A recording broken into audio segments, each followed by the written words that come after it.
ঘাস নিছেন না? কয়টা গরু আছে আপনার? গরু কয়টা? একটু জিরাইবেন না, একটু দাঁড়ান। আপনার দল তো ক্ষমতায় এখন। গ্রামের একদম সহজ সরল মানুষ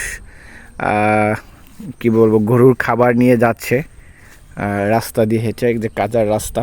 তারপর হচ্ছে এই গ্রাম। মামা কি নিলেন? এইতে কি ঘাস? এই রে, গরু খাওয়াইবেন? যাক, ভালোই। কষ্ট হইতেছে না আপনার? কষ্ট হইতেছে না? গরম না? দেখছেন কত পরিশ্রম করে, কত কষ্ট করে।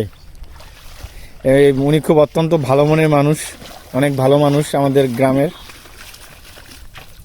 ঘাস নিছেন না? কয়টা গরু আছে আপনার? গরু কয়টা? দুইটা না? আইসেন কিন্তু আবার। যান, একটু জিরাইবেন না, একটু দাঁড়ান। আপনার দল তো ক্ষমতায় এখন। ক্ষমতায় তো বান্ধা কাটবে। হ্যাঁ, তাহলে যান ভালোভাবে নাকি? বান্ধা কাটতে খালি তো বান্ধা কাটলেই আইবে। হ্যাঁ, বান্দা কাটলে চলে আসবে। হ্যাঁ, এখান থেকে আইবি।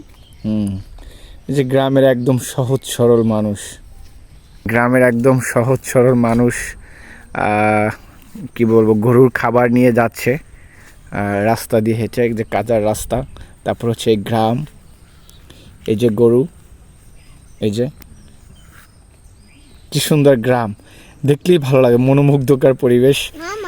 জি, এই যে তাল গাছ দাঁড়িয়েছে এক পায়ে, খুব সুন্দর, ভালো, আলহামদুলিল্লাহ। এটাই গ্রাম, এটাই গ্রামের সৌন্দর্য। এই যে স্কুলে যাচ্ছে হয়তো ছেলে মেয়েরা, আর ওইটার ওই গ্রাম পরে হচ্ছে আপনার সুন্দরবন। আর আমরা এইখানে মাছ ধরবো কিছুক্ষণ পরে বড়শি দিয়ে। তো এখানে এই ভিতরে বিভিন্ন ধরনের মাছ আছে, হচ্ছে কই মাছ, বিশেষ করে শোল মাছ, কই মাছ, শিং মাছ, জাগুর মাছ, এই ধরনের মাছ।